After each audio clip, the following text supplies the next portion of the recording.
বিসমিল্লাহির রহমানির রহিম। প্রাণপ্রিয় শিক্ষার্থী বৃন্দ, আসসালামু আলাইকুম। আজকে আমরা আলোচনা করব নতুন শিক্ষাক্রমে নবম শ্রেণীর গণিত বইটির প্রথম অধ্যায়ের ৮ নম্বর অঙ্কটি। এই অঙ্কটির পূর্ণাঙ্গ সমাধান পেতে এই ভিডিওটি শুরু থেকে শেষ পর্যন্ত দেখবেন। কোনো শ্রেণীর 40 জন শিক্ষার্থী, আমরা বলতেই পারতেছি একটা শ্রেণীর মধ্যে মোট শিক্ষার্থী 40 জন। এই শিক্ষার্থীর মধ্যে 25 জন শিক্ষার্থী পাখি পছন্দ করে এবং 15 জন শিক্ষার্থী বিড়াল পছন্দ করে। 15 জন শিক্ষার্থী বিড়াল পছন্দ করে। পাখি ও বিড়াল এই দুইটি প্রাণী পছন্দ করে, এরূপ শিক্ষার্থীর সংখ্যা 10 জন।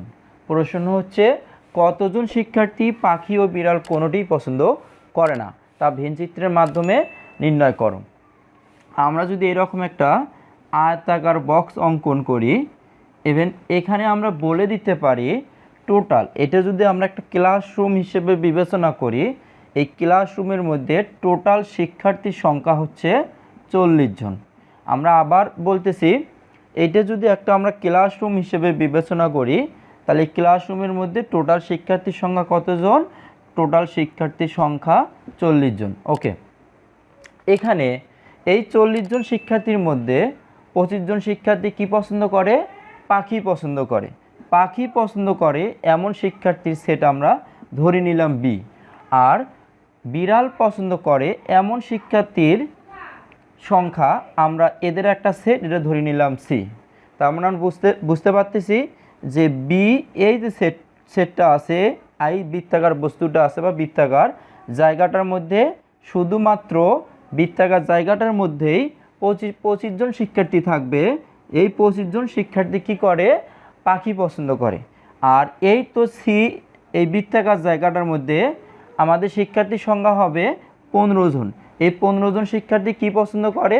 বিড়াল পছন্দ করে। আর মাঝখানে উভয় অংশের একটা ছেদাংশ আমরা দেখতে পাচ্তেছি। এই ছেদাংশ জায়গাটুকু কী হবে? যেটা উভয় অংশের মধ্যে আছে, পাখি এবং বিড়াল উভয় অংশের মধ্যে আছে। তাহলে এই উভয় অংশের মধ্যেই কতজন শিক্ষার্থী পাখি ও বিড়াল দুটি প্রাণী পছন্দ করে?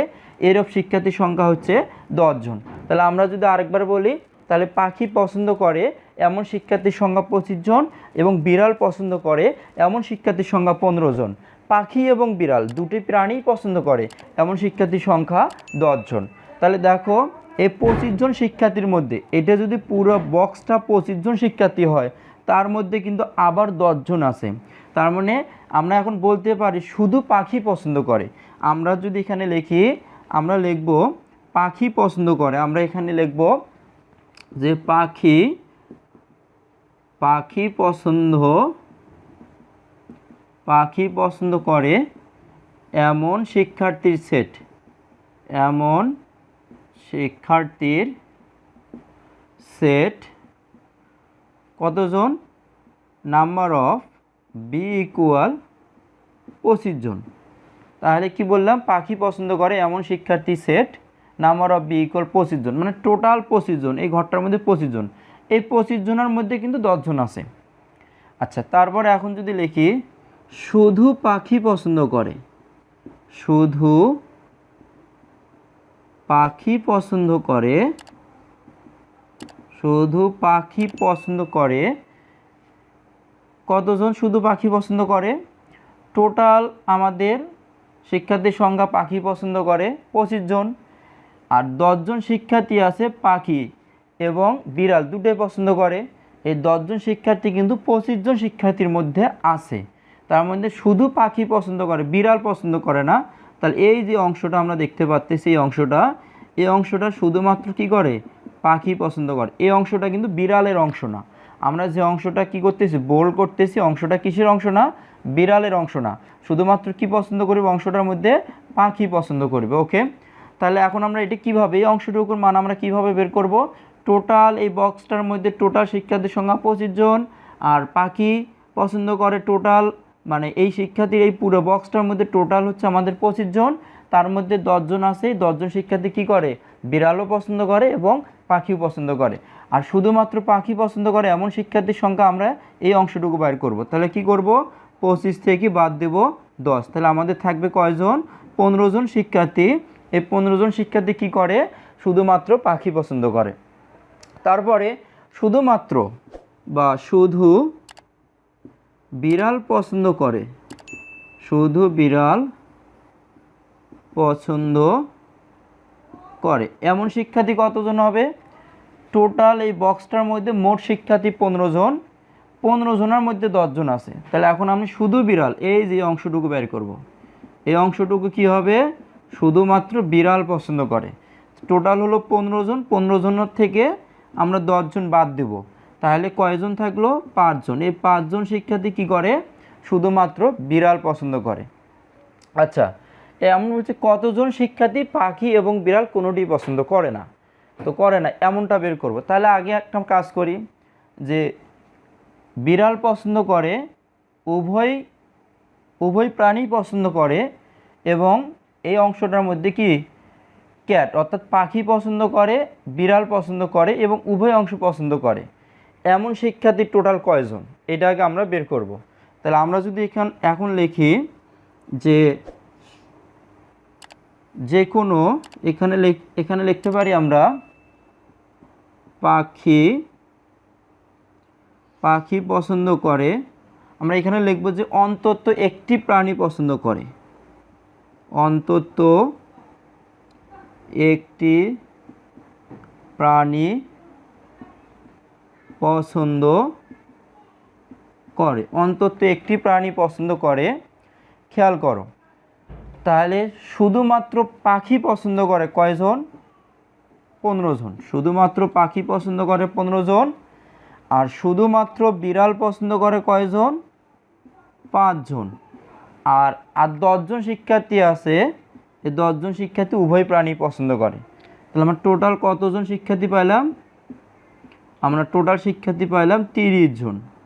তাহলে এই 30 জন শিক্ষার্থী, সে 30 জন শিক্ষার্থীর মধ্যে এই দুইটা প্রাণীর যে কোনো একটি পছন্দ করে। আমরা দেখলাম যে এখানে 15 জন শিক্ষার্থী শুধু বিড়াল এই অংশটুকু পছন্দ করবে। টোটাল ছিল 25 জন, 25 জনের মধ্যে 10 জন আমরা মাইনাস করেছি। তা 10 জন শিক্ষার্থী মাইনাস করার কারণে 15 জন শিক্ষার্থী থাকে শুধুমাত্র বিড়াল পছন্দ করে। কিন্তু এই 15 জন শিক্ষার্থী পাখি পছন্দ করে কিন্তু বিড়াল পছন্দ করে না। অপরদিকে আমরা এই ঘরটার মধ্যে আমরা বের করলাম কয়জন? 5 জন। এই 5 জন শিক্ষার্থী শুধুমাত্র বিড়াল পছন্দ করে কিন্তু পাখি পছন্দ করে না। তাহলে আমরা দেখলাম আবার 10 জন শিক্ষার্থী আছে, তাহলে আমরা এখানে লিখবো এখন কয়জন? আমরা এখানে লিখলাম 15 জন। এই ঘরটার মধ্যে 15 জন, আর এই ঘরটার মধ্যে কয়জন? এই ঘরটার মধ্যে এখন 5 জন। তাহলে আমরা যদি দেখি যে 15 জন শিক্ষার্থী শুধু পাখি পছন্দ করে এবং 5 জন শিক্ষার্থী শুধু বিড়াল পছন্দ করে এবং 10 জন শিক্ষার্থী উভয় প্রাণী পছন্দ করে, তাহলে অন্তত একটি প্রাণী পছন্দ করে এমন শিক্ষার্থীর সংখ্যা পাইলাম 30 জন। এখন প্রশ্ন হলো কতজন শিক্ষার্থী পাখি ও বিড়াল কোনোটি পছন্দ করে না? আমরা এখন লিখব যে পাখি ও বিড়াল কোনোটি পছন্দ করে না এমন শিক্ষার্থীর সংখ্যা টোটাল 40 জন। আর অন্তত একটি প্রাণী পছন্দ করে এমন শিক্ষার্থীর সংখ্যা 30 জন। যদি বাদ দেই তাহলে থাকতেছে 10 জন শিক্ষার্থী। এই 10 জন শিক্ষার্থী কোনো প্রাণী পছন্দ করে না। আচ্ছা, এই অঙ্কটা আমরা আরেকভাবে সমাধান করতে পারি। সেটা হলো আমাদের এই অঙ্ক সমাধান করার জন্য আমাদের কিছু ফর্মুলা আছে। এই ফর্মুলাগুলো যদি আমরা জানি তাহলে কি সেই সূত্রের মাধ্যমে অঙ্কগুলো আমরা খুব সহজে সমাধান করতে পারি। তো আমরা দেখি যে সেই সমাধান পদ্ধতিগুলো কীরকম। আমরা যদি বলি পাখি পছন্দ করে এমন শিক্ষার্থীর সংখ্যা নাম্বার অফ বি হচ্ছে আমাদের টোটাল কতজন? 25 জন।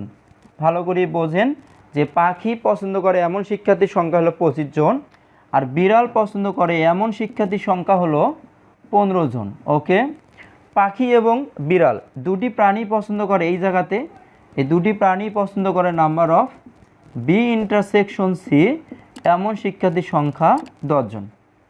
তাহলে অন্তত একটি প্রাণী পছন্দ করে, তার number of B union C মানে দুইটি প্রাণীর যে কোনো একটি প্রাণী পছন্দ করে এমন শিক্ষার্থীর সংখ্যা, এটা আমাকে বের করতে হবে। তার মানে এখন ভালো করে খেয়াল করুন যে number of B union C এটার ফর্মুলাটা কি, এটার সূত্রটা কি? এটার সূত্রটা হচ্ছে এরকম। আমরা যদি এখানে লিখি যে নাম্বার অফ, আমরা এখন এটা মিশিয়ে দেব, দিয়ে এই অঙ্কটা এখন বাকি অঙ্কটা সমাধান করব।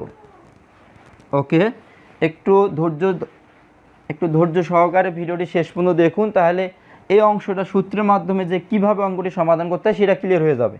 তো এখন আমরা কি করব, number of B union C, এটা সূত্র number of B plus number of C minus number of, আমরা এখানে জায়গা আটতেছি না, এখানে লিখি number of B intersection C. আচ্ছা, তো এখন আমরা কি করব, নাম্বার অফ বি, টোটাল শিক্ষার্থী কতজন, টোটাল শিক্ষার্থী 25 জন, ওকে, প্লাস নাম্বার অফ সি কতজন, 15 জন, ওকে। উভয় প্রাণী পছন্দ করে এমন শিক্ষার্থীর সংখ্যা 10 জন, তাহলে 10 জন মাইনাস করলাম, তাহলে এখন এখান থেকে আমরা টোটাল পাবো কয়জন, 30 জন।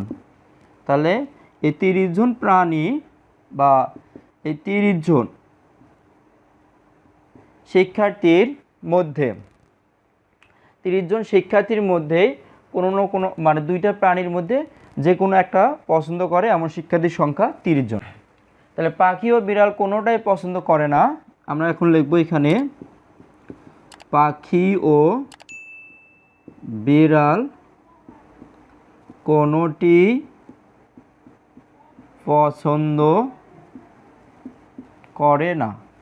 তাহলে পাখি ও বিড়াল যে কোনো একটি পছন্দ করে এমন শিক্ষার্থীর সংখ্যা 30 জন, এবং পাখি ও বিড়াল কোনোটিই পছন্দ করে না এমন শিক্ষার্থীর সংখ্যা হবে, মোট শিক্ষার্থীর থেকে 30 জন যদি বাদ দেই তাহলে আমরা টোটাল পাবো এখন 10 জন।